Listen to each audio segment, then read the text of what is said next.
बेगमपुरा जो शब्द है उसका शाब्दिक अर्थ है बगैर किसी गम के, कहीं पे किसी प्रकार का कोई गम ना हो।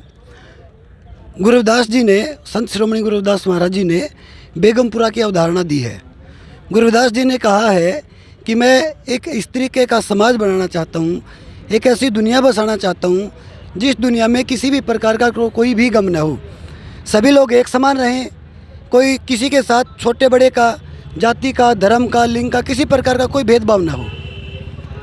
गुरु रविदास जी ने कहा भी है कि ऐसा चाहूँ राज में जहाँ मिले सबन को अन्न, छोट बड़ो सब संभ से रैदास रहे प्रसन्न।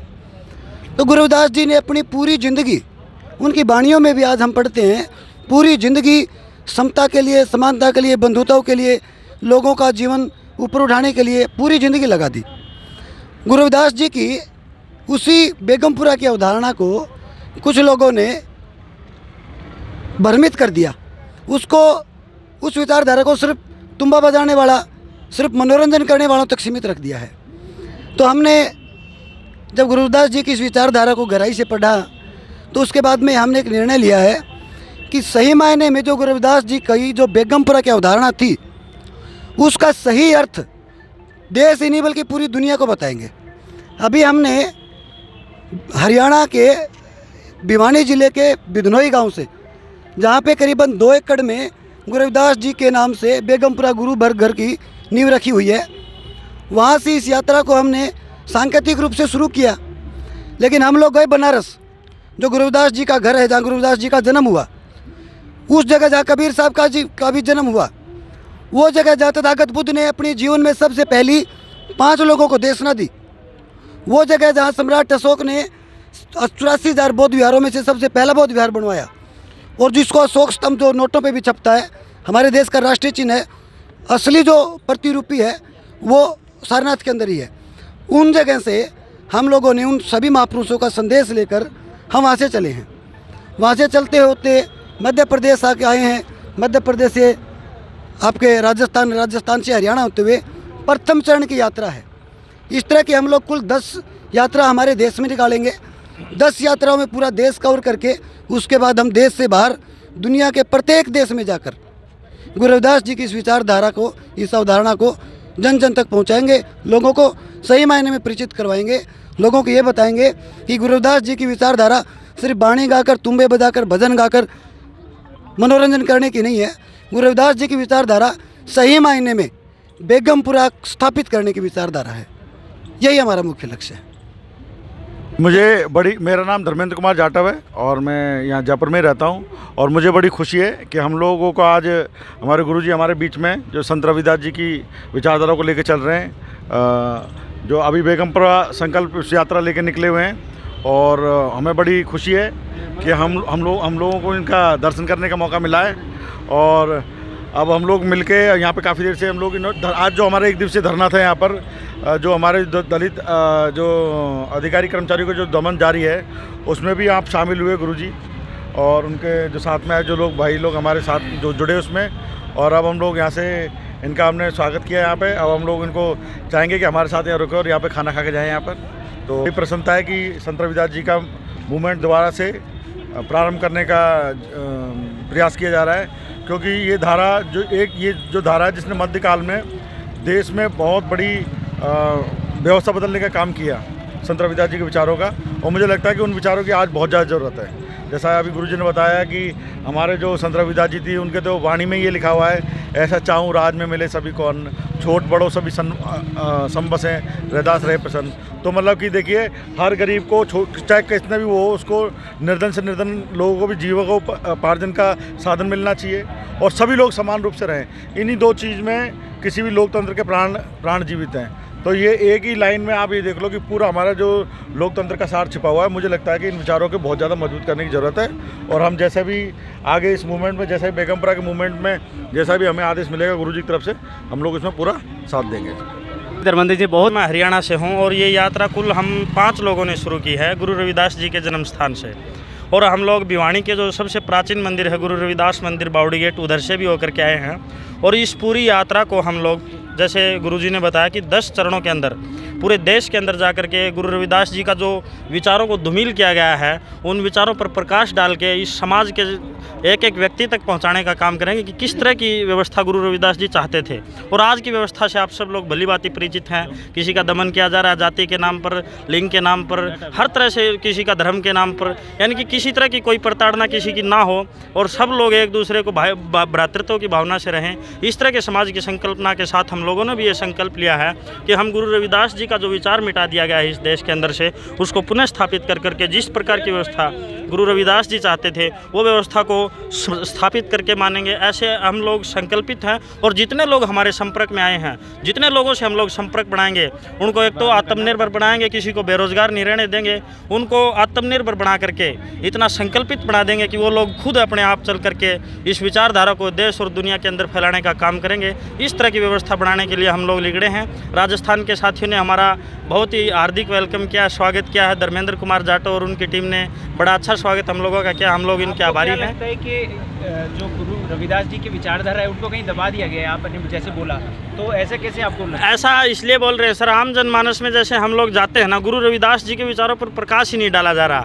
जैसे गुरु रविदास जयंती निकट आएगी तो सिर्फ उनकी भंडारे तक वो बूंदी बांट करके या तुम्बा बजा करके, जैसे गुरु जी ने बताया, तो एक वो जयंती तक सीमित कर दिए गए। आम प्रचलन में कहाँ है गुरु रविदास जी की विचारधारा? हम उनकी विचारधारा को आम जनमानस तक, और जो हमारे डेली रोजमर्रा के मुद्दे हैं, क्या मुद्दे हमारे, यही तो मुद्दा आज हमारा शोषण कर दिया गया। जाति के नाम पर, धर्म के नाम पर, लिंग के नाम पर हम लोगों को दबाया जा रहा है इस देश के अंदर। हम लोग मूल निवासी लोग हैं, तरह तरह के जितने भी मुद्दे चले हुए हैं उन सब का अगर कोई सोल्यूशन है दुनिया में, अगर आप लोग उठा करके देख लेना कि फ्रांस की क्रांति से भी ज़्यादा समता, समानता, बंधुत्व का जो मैसेज है वो गुरु रविदास जी ने हम लोगों को दिया है। और गुरु रविदास जी का जो बेगमपुरा शब्द है उसके अंदर कितने भी संविधान आप लोग पढ़ लीजिए, उसके अंदर सारे शब्द समाहित हैं और उस विचारधारा में वो सारी चीज़ें समाहित हैं जिनका निदान किया जा सकता है। आज की समस्या हो या पहले की समस्या हो, वर्तमान की सारी समस्याओं का निदान गुरु रविदास जी की वाणियों में है। और हम उन्हीं के पद चिन्हों पर चल करके उनकी विचारधारा को प्रसारित करके एक सभ्य समाज का निर्माण और एक सशक्त समाज का निर्माण चाहते हैं। नमो बुद्धाय।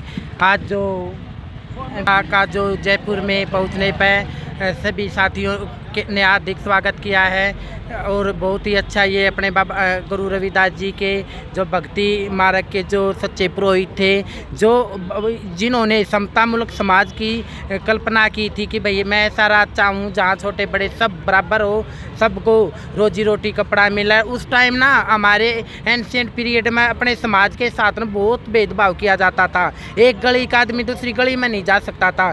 गुरु रविदास जी और जो उस टाइम का जो पुजारी पुरोहित वर्ग था ना, वो गुरु रविदास जी को नीचा दिखाते थे। लेकिन गुरु रविदास जी बहुत ही प्रखर वो थे। सबसे जो मुस्लिम जो बड़े बड़े राजा महाराजा थे, उन्होंने 64 राजा गुरु रविदास जी के चेले बने और उन्होंने सिकंदर लोधी जो कि इतना अहंकारी राजा था, मुस्लिम राजा था, वो अपने धर्म मुस्लिम धर्म लोगों पर थोपना चाहता था। लेकिन वो भी जब गुरु रविदास जी की पालकी वहाँ से जा रही थी तो उन्होंने देखा एक बड़े ऊँचे संत महात्मा इधर से आ रहे हैं, तो उन्होंने ज़मीन अलॉट करी थी। गुरु रविदास जी का मंदिर बनवाता तालाब है, जो बीजेपी मनुवादी सरकार ने भी शासन में आते ही गुरु रविदास जी का तुगलकाबाद का मंदिर तोड़ दिया था। ठीक है। और ऐसे ही गुरु ये अंबेडकर जी है और महात्मा ज्योतिबा फुले, सावित्रीबाई फुले और गौतम बुद्ध जी है, जिन्होंने समाज में जो भाईचारा जो मनुवादियों ने खराब कर रखा ना, एकता का सूत्रपात किया इन्होंने। गुरु रवि विचारों को ना किताबों से, ग्रंथों से इन मनुवादियों ने ख़त्म कर रखा। ऐसे ही अपने जो अगर बाबा साहेब अम्बेडकर जी ना होते ना तो हमें नहीं पता था कि कबीरदास ये किस वो गुरु वाल्मीकि जी कौन थे। ये मनुवादी हमने सिर्फ एक धर्म के उसमें जोड़ते हैं, मानसिक गुलाम बना रखा धर्म ने हमें। ठीक है। गुरु रविदास जी जितना पढ़े वो प्रखर कोई धरती पर कोई पैदा नहीं होया। अरे ये अम्बेडकर जी हैं, बना कर गए सबको जीने का अधिकार में, राइट दे कर गए एजुकेशन का। अगर मान्यवर काशीराम जी नहीं होते तो हमें तो पता भी नहीं था भाई धरती पर कोई बाबा साहेब अम्बेडकर पैदा हुए थे। उन्होंने अपने 4 बच्चे हमारे देश पर कुर्बान कर दिए, अपना सब कुछ त्याग कर दिया। रात को मिक्स कंडीशन ख़राब होते हुए यहाँ तक टेस्ट क्लियर कर पढ़ लिख कर जॉब लगते और ये मनुवादी सरकार उसको घर बिठाने का काम करते। ऐसे ही दिल्ली में DU दौलत राम कॉलेज की जो प्रोफेसर है डॉक्टर रितु एक 186 दिन से धरने पर बैठी। वहाँ की जो प्रिंसिपल है मनुवादी, वो जातिगत भेदभाव करती थी। ऐसे ही हमारे भाई रोहित वेमुला, पायल तड़वी और यहाँ श्यामलाल बैरवा, ये पूजा बुंकर, इनके साथ भी एट्रोसिटी होया है। और ललित रेगर भाई को भी ललित रेख साथ भी अत्याचार किया। इनके जो दोषी खुले घूमन लाग रहे हैं ये मनुवादी, उनको बचाने का काम करते हैं। लेकिन मैं कहती हूँ कि संविधान से बढ़कर कोई नहीं है और सुप्रीम कोर्ट भी संविधान के से चलता है। ठीक है, संविधान में इनके मनुवादी जज बैठे हैं जो हमारे अधिकारों का हनन करते, मौलिक अधिकारों का हनन करते। लेकिन सबको एक झंडे, एक बैनर के नीचे आना पड़ेगा। अगर एक साथ नहीं आओगे ना, ये संगठन बहन की मैं वो करती हूँ, उधर की वीडियो देखो, बहन के साथ गलत होया। ये काल्पनिक देवी देवताओं को हमारे पर थोपा है भाई, हम तो नहीं वो करते पूजते। कल उसने क्या किया सरस्वती ने हमारे समाज के लिए हैं? और सावित्रीबाई फुले ने तो 1 जनवरी 1848 को बेटियों के लिए एक स्कूल खोला था पहला। अनपढ़ थी वो, उनके हस्बैंड ने उनको पढ़ाया, शिक्षित किया और एक सभ्य नागरिक बनी, देश की महिलाओं को शिक्षित किया। और ये आज हमारी बहन बेटियाँ तिलक लगा कर ये व्रत करती है करवा चौथ के। मैं कहती हूँ अदर कंट्री की कितनी में क्या कोई देवी देवता है? वो कितना डेवलप वहाँ पर, जापान छोटा सा देश है, कितना विकसित है। सारे जहाँ भी देखो बौद्ध धर्म को मानते। चीन कितना बड़ा देश है, ओनली किसी देवी देवताओं को नहीं मानता, बौद्ध धर्म को अपनाता मानता है। तिब्बत और ये भूटान, सारे जो धरती प्रदेश है। सम्राट अशोक ने भारत को एक अखंड राज्य बना दिया था।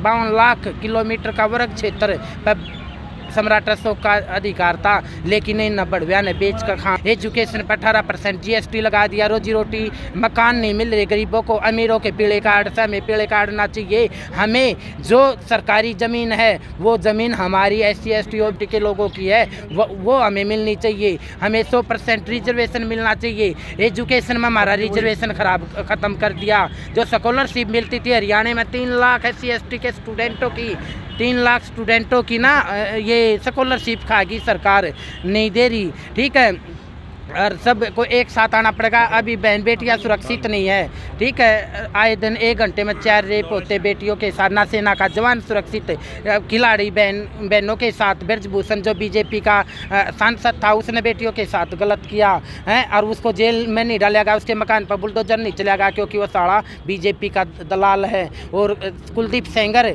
ने बहुजन बेटी के साथ रेप किया, उसका परिवार, पूरे परिवार को ख़त्म कर दिया। वो बीजेपी में से उसका क्यों नहीं बुलडोजर चला, उसको फांसी क्यों नहीं तोड़ा? अगर किसी मुस्लिम भाई से, किसी SC ST OBC के लोग से गलत हो जाता है तो उसके तो घराना फूक दे, उसके घराना वो कर देते, बुलडोजर चला दे मोदी योगी। उनके वह तो उसके जिज्जे लग गए से, उनके घर पर क्यों नहीं वो कराया, बुलडोजर क्यों नहीं चलाया है? और EVM, जब तक EVM नहीं हटेगी ना देश में, कोई अच्छी सरकार नहीं आएगी। मैं तो कहती हूँ कि बहुजन समाज में सिर्फ बहन मायावती एक ऐसी लीडर है जो भाई बहुजन समाज में काम